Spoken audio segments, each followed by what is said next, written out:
र अब भने हामी गवाई सँगसँगैको शिक्षामा जोडिनेछौँ। गवाई प्लस शिक्षाको निमित्त गोर्खा शाखादेखि अञ्जली अछामी म्याम हजुर हुनुहुन्छ। आदरणीय म्याम हजुरलाई म स्टेजको अग्रभागमा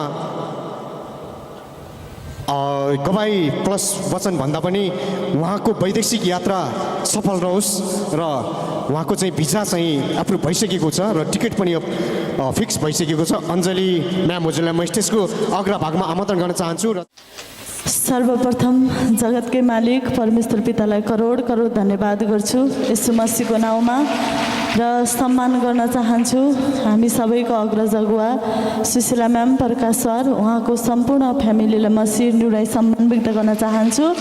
ईश्वरलाई धन्यवाद गर्छु मसीह येशूको नाउँमा र सम्पूर्ण जति पनि जुन जुन ठाउँबाट आउनुभएको लिडरजनहरू र केन्द्रीय लिडरहरू र सम्पूर्ण विश्वासी जनहरूमा म एकदमै शिर नुराई सम्मान व्यक्त गर्न चाहन्छु। ईश्वरलाई धन्यवाद गर्छु मसीह येशूको नाउँमा। र गवाई भन्नुपर्दा त मैले आज यो जीवन पाउनु नै मेरो सबैभन्दा ठुलो गवाई हो। ईश्वरलाई धन्यवाद गर्छु मसीह येशूको नाउँमा। र मैले ईश्वर चिनेको त्यस्तो रोग व्याध लाएर चिनेको त थिइनँ। मेरो मम्मी चाहिँ एकदमै बिरामी हुनुहुन्थ्यो, उहाँको कारणले नै मैले ईश्वर चिनेको।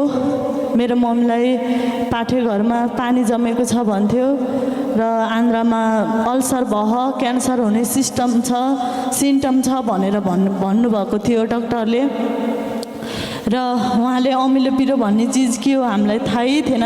उहाँले गर्दा हामीले धरि कहिले पनि त्यो वातावरणै कहिले पनि पाएनौँ। जहिले पनि उसिनेको चिजहरू खान्थ्यौँ हामीले जहिले पनि। म अझै पनि पिरो म त्यति धेरै खान सक्दिनँ किनकि सानैबाट हामीले त्यस्तो कहिल्यै पनि हाम्रो मम्मीबाट हामीले कहिले पनि पाएनौँ। र अहिले त्यो समस्याहरू सबै मसीमा दूर भएर आज भलाचङ्ग हुनुभएको छ। ईश्वरलाई धन्यवाद गर्छु मसीह येशूको नाउँमा। म धेरै गवाई लम्बाउन त चाहिन, गवाई त अनगिन्ती छ, यो जीवनै गवाई हो भन्न चाहन्छु म चाहिँ। किनकि मैले योभन्दा अगाडि मैले माल्टा ट्राई गरेको थिएँ, मैले 1 वर्ष लस्ट गरेँ त्यसमा। र अर्कोचोटि फेरि पोल्यान्ड एप्लाई गरेको थिएँ। पोल्यान्डको लागि पनि मेरो 1.5 वर्ष लस्ट भयो। म 2 चोटि इन्डिया गएर भिएफएक्स गरेर भिसा लिन जाँदा मेरो भिसा रिजेक्ट भएको थियो।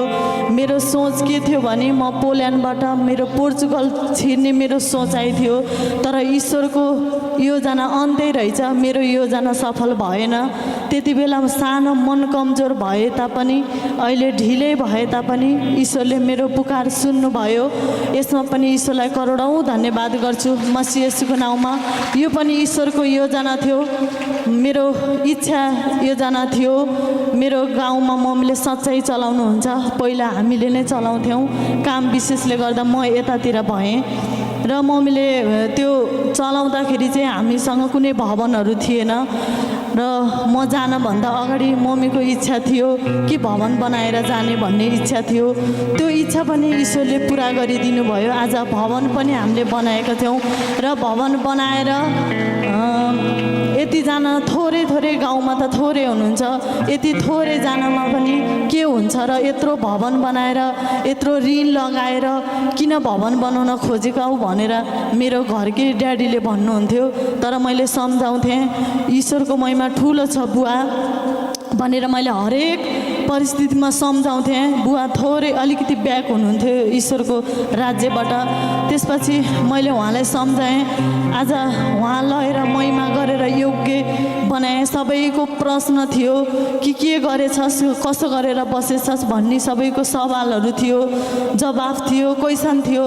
तर सबैको मुख बन्द गर्ने योग्यले ईश्वरले महिमा, ईश्वरको योजनाले त्यो महिमा पनि गर्न पायौँ। ईश्वरलाई धन्यवाद गर्छु मसीह येशूको नाउँमा।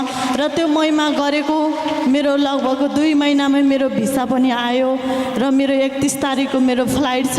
ईश्वरलाई धन्यवाद गर्छु मसीह येशूको नाउँमा। म आजै मात्र घरबाट आएको थिएँ। मेरो भिसा आएपछि मलाई 10 दिन पनि टाइम दिनु भएन।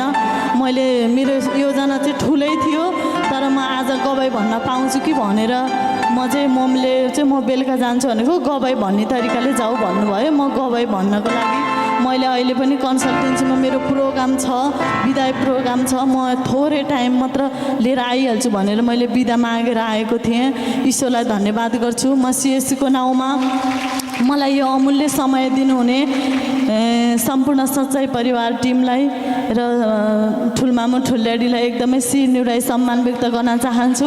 र अर्को कुरा भन्न चाहन्छु, म चाहिँ सर म्यामको घरमा बसेर केही समय आबद्ध भएर फ्यामिलीमा भएर बस्ने अवसर पाएँ। यो मेरो लागि सबैभन्दा ठुलो सौभाग्यको कुरा थियो।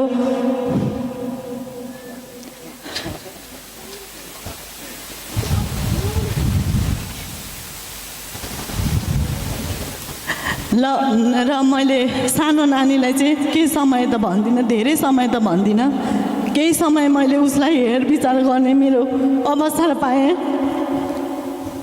र त्यो नानी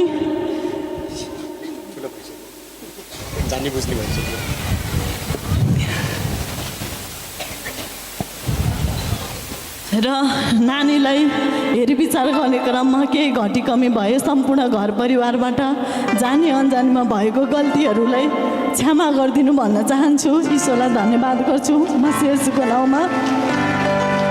यो रहर भनौँ कि बाध्यता भनौँ, हरेक परिस्थितिलाई लड्दै हार खाँदै यो समयसम्म आउनु नै मेरो सबैभन्दा ठुलो ईश्वरको आशिष हो। यो सबै मेरो ईश्वरले गर्दा भएको हो। म धेरैपल्ट लडेँ, गिरेँ, धेरैपल्ट हरेस खाएँ, तर मैले हार चाहिँ मैले कहिले पनि मानिनँ। यो नै मेरो सबैभन्दा ईश्वरले दिएको शक्ति हो। ईश्वरलाई धन्यवाद गर्छु म सिएससीको नाउँमा र सम्पूर्ण परिवारलाई म एकदमै हृदयदेखि धन्यवाद गर्न चाहन्छु। सर्वप्रथम ठुलो मामु ठुल्याडीलाई